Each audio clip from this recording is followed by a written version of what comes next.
Robert Duvall died on February 15, 2026, at his home in Middleburg, Virginia, and he was 95 years old. In the final months of his life, there were no grand Hollywood farewell tours, no lifetime achievement speeches, just a man posting Facebook videos about a football game from 1967 and a fictional Texas Ranger he first played nearly 4 decades ago, and those videos tell you more about who Robert Duvall actually was than any award ever could. This is that story. The announcement came on Monday, February 16, 2026, posted on Facebook by his wife Luciana the morning after he passed. Her words were simple and direct. "Yesterday, we said goodbye to my beloved husband, cherished friend, and one of the greatest actors of our time. Bob passed away peacefully at home, surrounded by love and comfort." She kept writing, and this part matters. His passion for his craft was matched only by his deep love for characters, a great meal, and holding court. For each of his many roles, Bob gave everything to his characters and to the truth of the human spirit they represented. In doing so, he leaves something lasting and unforgettable to us all. No cause of death came out. No dramatic bedside scene leaked to the press. What the world got instead was a wife's grief, plainly written, and the image of a 95-year-old man dying at home the way he had always lived, on his own terms, without performance. And that's when you start to understand that the way Robert Duvall died was entirely consistent with the way Robert Duvall had always done everything. To follow that thread back to its beginning, you have to go to San Diego, California in the winter of 1931. Robert Selden Duvall arrived on January 5, 1931, born to a Rear Admiral father named William Howard Duvall and a mother named Mildred, who was an amateur actress. And that detail about his mother turns out to matter quite a lot. His bloodline carried some weight, too. His mother's side traced back to Confederate General Robert E. Lee, and his father's family descended from a 17th century Maryland settler named Marine Duvall. 2 brothers rounded out the household, William Jr., the oldest, and John, the youngest, who would later become an entertainment lawyer. What that household looked like day to day was a constant state of motion. Rear Admiral fathers do not stay in one place, which meant Duvall grew up moving between military bases, always the new kid, always reading a room full of strangers and figuring out how they worked. When that kind of childhood either hollows a person out or turns them into a very sharp observer of other human beings, and in Duvall's case, it did the latter. His father had mapped out the future, the Naval Academy, a military career, a life that followed the family tradition. Duvall went to Principia College in ELSA, Illinois instead, graduated in 1953 with a drama degree, and then, because the Army draft still had a claim on him, served from August 19, 1953 to August 20, 1954, leaving as a private first class. Camp Gordon in Georgia was his posting, and while he was there, he found an amateur production called Room Service, running in nearby Augusta, and talked his way into it. The man barely qualified with a rifle. He spent his military year acting in Georgia, not shipping out anywhere dramatic. And he owned that fact completely later in life. His exact words, "Some stories have me shooting it out with the commies from a foxhole over in frozen Chosin. Hell, I barely qualified with the M1 rifle in basic training. No inflation, no borrowed valor. Just the unvarnished version, delivered with the same dry patience he carried into his 90s. The GI Bill sent him to New York in the winter of 1955, and specifically to the neighborhood Playhouse School of the Theater, where a teacher named Sanford Meisner was running one of the most demanding acting programs in the country. The names in that classroom read like a casting call for the next 30 years of American cinema: Gene Hackman, Dustin Hoffman, James Caan. 4 people who would collectively reshape what American screen acting looked like, all in the same room, all broke, all starting from zero. New York in 1955 was not kind to aspiring actors without money, and Duvall had very little of it. Post office clerk, Macy's sales floor, truck driver. Those were the jobs that kept him eating while the stage work slowly, painstakingly built. The apartment he shared with Dustin Hoffman existed somewhere below the threshold of comfortable, and Gene Hackman reportedly slept on the kitchen floor. 3 future Academy Award winners stacked in a cramped apartment, waiting for something to crack open. Stage work filled those years. The Gateway Playhouse on Long Island, off-Broadway productions of The Crucible and Picnic and Bus Stop. None of it was stardom, but all of it was the kind of repetition that carves a real actor out of a person who just wants to be one. And then came a production of Arthur Miller's A View from the Bridge, where Duvall played Eddie Carbone, and something shifted. He described that role as a catalyst, the performance that stopped feeling like practice and started feeling like proof.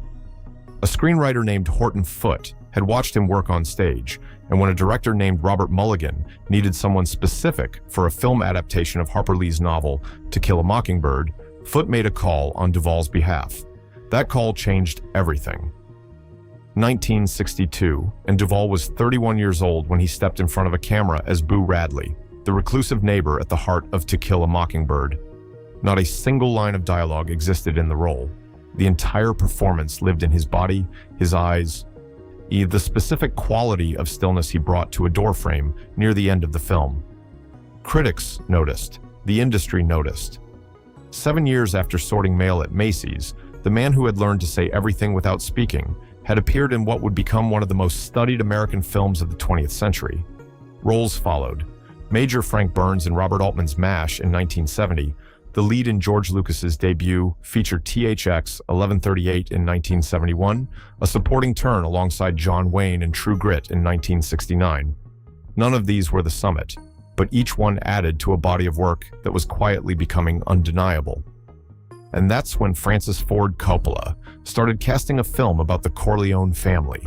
Tom Hagen, the Irish-German adopted son of Vito Corleone, the family's consigliere, its counselor, its institutional memory, the man who delivered catastrophic news in the same measured tone he'd used to discuss lunch. That character required an actor who could make stillness feel dangerous.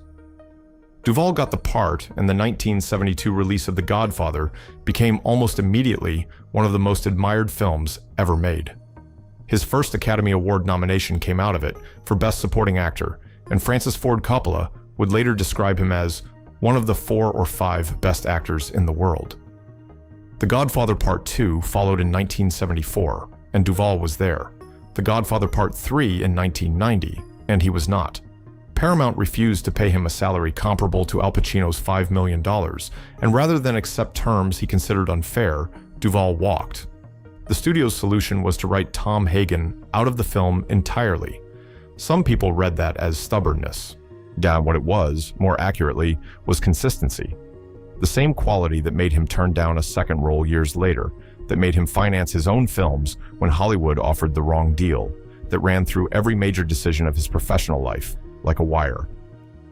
Apocalypse now came together in 1979 with Coppola at the helm again, and his initial ask was for Duvall to play a military officer. Duvall's first answer was no. The character on the page was a generic figure, a cowboy in boots named Colonel Carnage, and nothing about that interested him. What changed the conversation was a rewrite. Coppola and screenwriter John Milius rebuilt the role from scratch, creating Lieutenant Colonel Bill Kilgore, an air cavalry commander who surfs, who plays Wagner from helicopter speakers before ordering napalm strikes. Who holds a completely coherent internal logic that makes him all the more unsettling, precisely because he is not cartoonish. That version of the character Duvall accepted.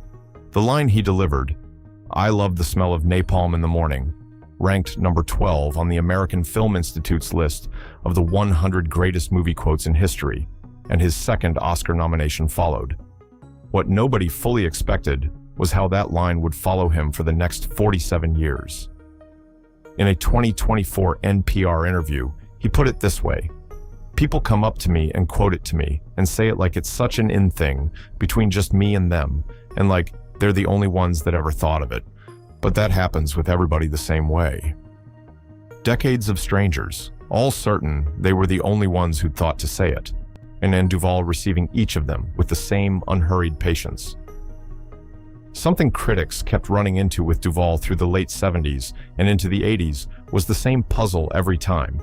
Here was a man who appeared in The Godfather, MASH, Apocalypse Now, Network, and The Great Santini, and each time he appeared, the film got better, but top billing kept going to someone else. Time magazine eventually named him the #1 number 2, their shorthand for the greatest supporting actor of his generation. Critic Elaine Mancini described him as the most technically proficient, the most versatile, and the most convincing actor on the screen in the United States. Vincent Canby, the influential New York Times critic, each went further and called him America's Olivier. The great Santini gave him his third Oscar nomination and his first for Best Actor, playing Bull Meekum, a Marine Corps pilot who can't leave the combat mindset at work, who bounces a basketball off his teenage son's head in a scene of low-grade domestic cruelty that stays with you long after the credits roll. The nomination confirmed what the critics were already saying. The Oscar that year went to someone else. Tender Mercies in 1983 changed the equation. Horton Foote wrote it, the same Horton Foote who had recommended Duvall for Boo Radley 20 years earlier. And the story was small and quiet and set in rural Texas, following a country singer named Max Sledge who had drunk himself out of a career, a marriage, and any recognizable version of himself, and who finds something like redemption in a place he didn't expect. Duvall performed his own singing. He won the Academy Award for Best Actor, and the philosophy he articulated about his craft in later years makes Tender Mercies feel inevitable in retrospect. His words were, "Being an actor, you live an imaginary existence between action and cut. When you live between those two words, you try to create something that's from yourself, that's alive and legitimate and truthful." Max Sledge was all of that and nothing else. Winning Best Actor shifted the industry's relationship with Duvall, but not always in the direction you'd hope. Salary expectations shifted, and so did studio willingness to take risks on him as a lead, and the result was a post-Oscar decade that fell short of what his talent deserved. His response to that situation was to stop asking for permission. In 1997, at 66 years old, Duvall wrote, directed, produced, and partially bankrolled a film called The Apostle. The character he created was Euless Sonny Dewey, a Pentecostal preacher who commits a violent act and flees to Louisiana, where he constructs a new congregation and a new identity while his past closes in behind him. The fifth Academy Award nomination for Best Actor came from it, and more than the nomination, the film stands as a declaration. This was a story Duvall believed needed to exist, a story Hollywood had no interest in telling the way it deserved. And rather than accept that as a closed door, he opened it himself with his own money. Assassination Tango followed in 2003, built around his deep personal passion for Argentine tango. East at Wild Horses came in 2015, again written and directed by Duvall. These films exist in the world because he decided they should, full stop. CBS aired a 4-part miniseries adaptation of Larry McMurtry's Pulitzer Prize-winning novel, Lonesome Dove, in 1989. And the result is still considered among the finest productions in the history of American television. Duvall played Augustus Gus McCrae, a retired Texas Ranger with the soul of a poet and the reflexes of a gunfighter, with Tommy Lee Jones opposite him as Woodrow Call. The casting of those two characters was not random. Duvall had specifically pushed to play Gus rather than Call, reportedly following the advice of his wife at the time, because he recognized in Augustus McCrae something he could bring fully alive in a way that would outlast the broadcast. 36 years passed.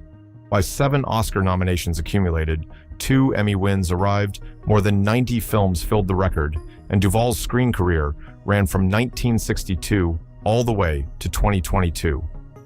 And then in May of 2025, 9 months before he died, he sat down and posted a Facebook video. What he talked about was Gus. His words, "Augustus McCrae was my favorite character ever that I've played in films. Not Tom Hagen, not the line from Apocalypse." Now that the American Film Institute ranked among the 12 greatest in cinema history, not Max Sledge, the role that earned him the Oscar, a Texas Ranger from a 1989 television miniseries, and the man with every right to claim the grandest legacy in the room, chose instead to name the character who had simply meant the most to him. That choice tells you everything about what Robert Duvall valued. 4 marriages marked Duvall's personal life over the decades. The last one, to Argentine actress Luciana Pedraza, ran for more than 20 years. They had been together since 1997 and married in 2005, and the detail that seems almost too neat to be real is that they share the same birthday, January 5th. 41 years separated them in age, and they met in a bakery in Buenos Aires. Duvall spoke fluent Spanish. Argentine tango consumed enough of his attention that he built a film around it. Brazilian jiu-jitsu he practiced with Luciana into his later years. a horse ranch in Middleburg, Virginia became home. Together, Duvall and Luciana founded the Robert Duvall Children's Fund in 2001, channeling support toward impoverished communities in northern Argentina, the region where Luciana grew up. Pro Mujer, a nonprofit delivering microcredit, business training, and healthcare to Latin America's poorest women, also received their backing. His three closest companions from those neighborhood playhouse years, Gene Hackman, Dustin Hoffman, James Caan, all went on to reshape American cinema alongside him. Caan died in 2022, Hackman died in 2025, and now Duvall in February 2026, which means the last of those men who once slept on kitchen floors and sorted mail and drove trucks through a New York winter, hoping for something to crack open, is gone. 91 years old and still on screen, that is where Duvall's acting career ended, with a 2022 Netflix mystery thriller called The Pale Blue Eye, in which he played an expert in satanic rituals, called in to investigate murders near West Point. After that, the screen work wound down, and what took its place was not retirement in any recognizable sense. He went on Facebook, he posted videos, he talked to whoever was watching, plainly and warmly, without the careful self-presentation you'd expect from a legend managing his image. May 2025 brought the Lonesome Dove video and the declaration about Augustus McCrae. October 2025, 4 months before his death, brought another one, this time about football, a boyhood dream of playing professionally. The very first Super Bowl in 1967, which he attended. A 94-year-old man sitting somewhere in Virginia, pulling up a memory from nearly 60 years back, wanting to share it with strangers on the internet because it still mattered to him. None of this was a shocking revelation, and none of it was meant to be. What it was, Joe is a man in the final chapter of his life, returning to the things he genuinely loved. A character from a Western, a football game from 1967, a life that had been long and full and lived entirely on his own terms. The performance was over. What remained was just him talking. 70-plus years of professional acting, more than 90 films, 7 Academy Award nominations, and 1 win for Best Actor in 1983. 12 years after sorting mail at Macy's with Dustin Hoffman, he had appeared in The Godfather. 20 years after that, he financed The Apostle out of his own pocket, because no studio would do it right. 43 years after winning the Oscar, he posted a Facebook video about the football game he'd attended in 1967. Since the arc of that life does not bend toward comfort or toward legacy polishing. It bends toward the things that actually meant something to him. The way he described his own craft is the key to all of it. His words, from later in his career, you can't concoct or push ahead something other than what you have at that moment as yourself, as that character. It's you at that moment in time. Between action and cut, it's a nice world, but you can't force that any more than you can force it in life. No forcing. Not in Tom Hagen's silence, not in Kilgore's terrifying certainty, not in Max Sledge's broken dignity, not in Gus McCrae's warmth, and not in a Facebook video posted from a Virginia ranch at the age of 94, remembering the first Super Bowl. Robert Duvall was born January 5th, 1931, and died February 15th, 2026, at home in Middleburg, Virginia, surrounded by love and comfort. The last thing he wanted to share publicly was a memory of a Texas Ranger named Gus, from a story about riding toward an ending you could see coming from miles away but rode toward anyway, because the ride itself was always the point. That sounds exactly right.